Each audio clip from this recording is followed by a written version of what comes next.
नमस्कार, स्वागत आहे तुमचं अन्नपूर्णा किचनमध्ये। सकाळच्या घाई गडबडीमध्ये आपण अनेक प्रकारचे नाश्ते तयार करतो। पोहे, उपमा, रवा अशा पद्धतीचे आपण नाश्ते तयार करतो। तर मी आज तुमच्यासाठी झटपट तयार होणारी आणि अतिशय चविष्ट अशी रव्याची खमंगची रेसिपी घेऊन आलेली आहे। ही रेसिपी खूप साध्या सोप्या पद्धतीने मी तयार केलेली आहे। चला तर मग वेळ न घालवता रेसिपीला सुरुवात करूया। त्यासाठी लागणारे साहित्य आपण पाहणार आहोत। तर मी इथे 2 छोटी वाटी असे रवा घेतलेले आहे। बारीक असा रवा आहे हा। आणि 1 वाटी मी आंबट दही घेतलेली आहे। 1 पॅकेट इनो, 4 ते 5 तिखट हिरव्या मिरच्या आणि 1 तुकडा अद्रकचा घेतलेला आहे। आता सर्वात अगोदर आपण सर्व बॅटर हे एका मोठ्या भांड्यामध्ये एकत्रित करणार आहोत। त्यासाठी अशा मोठ्या भांड्याचा उपयोग मी केलेला आहे। तर सर्वात अगोदर यामध्ये आपण 2 वाटी रवा घालून घेणार आहोत आणि त्याचबरोबर 1 वाटी दही घातलेली आहे आणि आपण यामध्ये थोडे थोडे पाणी घालून चमच्याच्या साहाय्याने एकत्रित करून घेणार आहोत। तर पाणी एकदम न घालता हळूवार पद्धतीने यामध्ये घालायचे आहे। जास्त पाण्याचा उपयोग करायचा नाहीये। तर मी इथे जवळपास अर्धा ते पाऊण ग्लासचा पाण्याचा वापर केलेला आहे। आता पाणी घातल्यानंतर चमच्याच्या साहाय्याने व्यवस्थित असा दही आणि रवा हा आपण एकजीव करून घेणार आहोत। व्हिडिओत दाखवल्याप्रमाणे रवा हा व्यवस्थित असा दहीमध्ये भिजला जातो, म्हणून आपण सर्वात अगोदर रवा भिजवून घेणार आहोत आणि अशा पद्धतीने एका झाकणने झाकून 10 ते 15 मिनिटापर्यंत रवा हा व्यवस्थित फुलेपर्यंत झाकून ठेवणार आहोत। सर्वात अगोदर मी इथे एका कढईचा वापर केलेला आहे आणि त्यामध्ये 1 ते 2 ग्लास पाणी आपण घालून घेणार आहोत। ही कढई मी नेहमी खमंग शिजवण्यासाठी उपयोग करते, तर तुम्ही पातेल्याचाही उपयोग करू शकता। तर अशा पद्धतीने मी एका कढईमध्ये 2 ते 3 ग्लास पाणी घालून घेतलेले आहे आणि पाणीला छान अशी आपण उकळी काढून घेणार आहोत। या पाण्यामध्ये आपण खमंग शिजवणार आहोत, तर पाण्याला व्यवस्थित अशी उकळी काढायची आहे। थंड पाण्याचा उपयोग करायचा नाहीये। तर सर्वात अगोदर आता एका केकच्या भांड्यामध्ये आपण अशा पद्धतीने थोडेसे 1 ते 2 चमचे तेल घालून सर्व साईडला व्यवस्थित असे लावून घेणार आहोत, म्हणजे जेणेकरून आपले खमंगचे बॅटर हे चिटकणार नाही आणि डब्यापासून हे व्यवस्थित असे अलगद सुट्टे पडेल। अशा पद्धतीने सर्व डब्याला मी व्यवस्थित तेल लावून घेतलेले आहे। आता 10 ते 15 मिनिटं झालेली आहेत। तुम्ही बघू शकता रवा हा आपला खूप छान आणि मस्त असा फुललेला आहे। मी तुम्हाला दाखवतही आहे।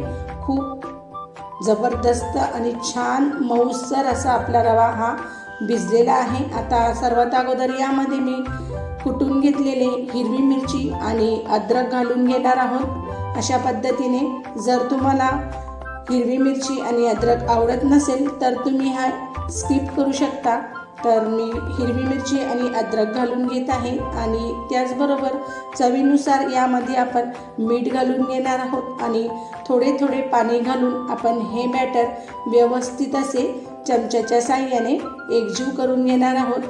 तर सर्वात अगोदर मिरची आणि मीठ हे आपण एकत्रित करून घेणार आहोत आणि थोडे थोडे पाणी यामध्ये घालून हे बॅटर आपण छान असे मीडियम असे मिक्स करून घेणार आहोत।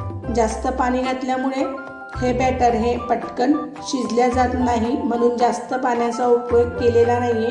मी तुम्हाला दाखवत आहे अशा पद्धतीने आपल्याला खमंगची बॅटर तयार करायची आहे। तुम्ही बघू शकता आता 5 ते 10 मिनिटं झालेली आहेत। मीडियम गॅसवर मी हे पाणी छान असे कडकडीत उकळेपर्यंत पाणी हे तापवून घेतलेले आहे। आता आपण या मिक्स केलेल्या रव्याच्या बॅटरमध्ये 1 पॅकेट इनो घालून घेत आहोत आणि त्यावर थोडेसे 1 ते 2 चमचे पाणी आपण घालून घेणार आहोत। पाणी घातल्यामुळे इनो हा पटकन ॲक्टिव्ह होतो आणि त्याचे बबल्सही तयार होतात। आता चमच्याच्या साहाय्याने सर्व इनो आपण ह्या बॅटरमध्ये व्यवस्थित असे एकत्रित करणार आहोत। ही प्रोसेस आपल्याला फास्ट करायची आहे। अशा पद्धतीने मी सर्व एकजीव करून घेतलेले आहे। आता ग्रीस करून घेतलेल्या तेलाच्या भांड्यामध्ये सर्व बॅटर आपण हळूवार पद्धतीने काढून घेणार आहोत। व्हिडिओत दाखवल्याप्रमाणे बॅटर घातल्यानंतर भांड्याला आपण अशा पद्धतीने 1 ते 2 वेळा टॅप करून घेऊयात, म्हणजे त्याचे एक्स्ट्राचे बबल्स निघून जातात। त्याचबरोबर आता पाण्याला छान अशी उकळी फुटलेली आहे। आता त्यामध्ये अशा प्रकारची रिंग्स किंवा वाटी किंवा एखाद्या थाळीचाही उपयोग तुम्ही करू शकता। तर अशा पद्धतीने मी एका रिंगचा उपयोग केलेला आहे आणि ती रिंग आपण कढईमध्ये ठेवून घेऊयात आणि त्यामध्ये लगेचच आपण रव्याचे बॅटर ठेवून घेणार आहोत आणि त्यावर व्यवस्थित असं फिट्ट बसेल असे झाकण ठेवून घेणार आहोत। असे झाकण ठेवायचे आहे की वाफ यामधून बाहेर जाता कामा नये आणि 10 ते 15 मिनिटापर्यंत आपण छान असे खमंग हे शिजवून घेणार आहोत। 10 ते 15 मिनिटंही झालेली आहेत, मी तुम्हाला दाखवत आहे। खूप छान आणि मस्त आपले खमंग हे तयार झालेले आहेत। खमंग व्यवस्थित शिजले आहे की नाही हे पाहण्यासाठी आपण एका सुरीच्या साहाय्याने अशा पद्धतीने खमंगमध्ये हे सुरी घालून बघणार आहोत, म्हणजे कच्चे असल्यास हे सुरीला चिटकल्या जाते आणि शिजले असल्यास अजिबात सुरीला लागत नाही। तुम्ही बघू शकता खूप छान आणि क्लीन अशी आपली सुरी निघालेली आहे आणि 10 ते 15 मिनिटापर्यंत आपण हे खमंग छान असे व्यवस्थित पंख्याच्या साहाय्याने थंड करून घेणार आहोत, त्यानंतरच कट करायचे आहे। आता यासाठी आपण खमंगला तडका देणार आहोत। त्यासाठी मी गॅसवर कढई ठेवून घेतलेली आहे आणि त्यामध्ये 1 ते 2 चमचे मी तेल घालून घेतलेले आहे आणि तेल व्यवस्थित कडकडीत तापले की लगेचच आपण त्यामध्ये 1 चमचा मोहरी घालून घेणार आहोत आणि मोहरी ही छान व्यवस्थित अशी तडतडली की लगेचच त्यामध्ये 5 ते 6 कढीपत्त्याचे पानं घालून घेणार आहोत आणि 1 चमचा आपण पांढऱ्या तीळचा उपयोग केलेला आहे। पांढरे तीळ तडक्यामध्ये घातल्यावर खूप छान आणि मस्त खमंग असे हे खमंग तयार होते। आता 5 ते 10 मिनिटं झालेली आहेत, व्यवस्थित असे आपले खमंगही थंड झालेले आहेत। आता सुरीच्या साहाय्याने सर्व किनारही आपण काढून घेणार आहोत। असं केल्यामुळे खमंग हे व्यवस्थित निघल्या जातं। अशा पद्धतीने सर्व साईड आपण खमंगची ही काढून घेणार आहोत। आता एका डिशचा उपयोग आपण करणार आहोत, तर अशा प्रकारची डिश मी त्यावर ठेवून घेत आहे आणि लगेचच पटकन असे उलटे करून घेणार आहोत आणि थोडेसे डब्याला टॅप करून हे खमंग आपण काढून घेणार आहोत। खूपच लवकर आणि पटकन हे खमंग डब्यापासून वेगळे पडते।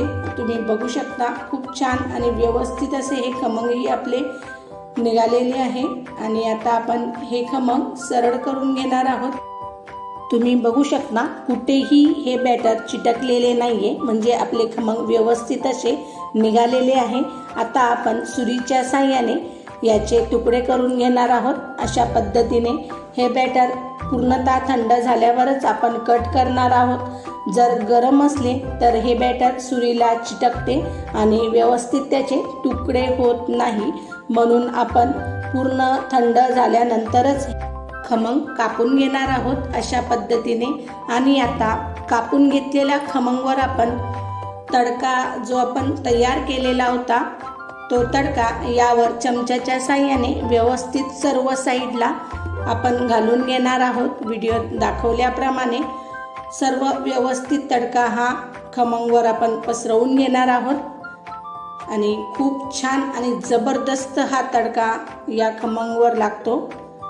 या तडक्यामध्ये तुम्ही हिरवी मिरचीचाही उपयोग करू शकता आणि याचबरोबर मी इथे रव्याच्या खमंगमध्ये पांढऱ्या तीळचा उपयोग मी केलेला आहे। यामुळे खमंग खूप जबरदस्त आणि चविष्ट तयार होते। तुम्ही या खमंगमध्ये तीळचा वापर नक्की करा आणि त्याचबरोबर आता यावर बारीक चिरून घेतलेली कोथिंबीर आपण घालून घेणार आहोत। खूप छान आणि जबरदस्त असा आपला रवाचा खमंग तयार झालेला आहे आणि तुम्ही बघू शकता खूप अप्रतिम आणि चविष्ट हे खमंग तयार होते। त्याचबरोबर सकाळच्या घाई गडबडीमध्ये किंवा लहान मुलांच्या टिफिनसाठीही तुम्ही हा नाश्ता देऊ शकता आणि तुम्ही बघू शकता याचे पीसही खूप मस्त मोठे आणि सॉफ्ट असे हे खमंग तयार होते। तर अशा पद्धतीने मी हे खमंग तयार केलेले आहे। हे खमंग तुम्ही सॉस बरोबर किंवा शेजवान चटणी बरोबर एन्जॉय करू शकता। तर कशी वाटली तुम्हाला ही रेसिपी? तुम्ही ही अशा पद्धतीने नक्की ट्राय करा आणि मला कमेंट्समध्ये नक्की कळवा। अशा प्रकारच्या झटपट आणि लवकर होणाऱ्या रेसिप्या, नाश्त्याच्या किंवा वेगवेगळ्या भाजीच्या मी व्हिडिओ चॅनलला अपलोड केलेले आहेत, ते तुम्ही नक्की पहा आणि मला कमेंट्समध्ये नक्की कळवा। आणि तुम्ही हे व्हिडिओ आपल्या मित्रमैत्रिणी आणि परिवारासोबत नक्की शेअर करा। अशाच नवनवीन रेसिपी पाहण्यासाठी व्हिडिओला लाईक करा, शेअर करा आणि सबस्क्राईब करायला मात्र विसरू नका। धन्यवाद।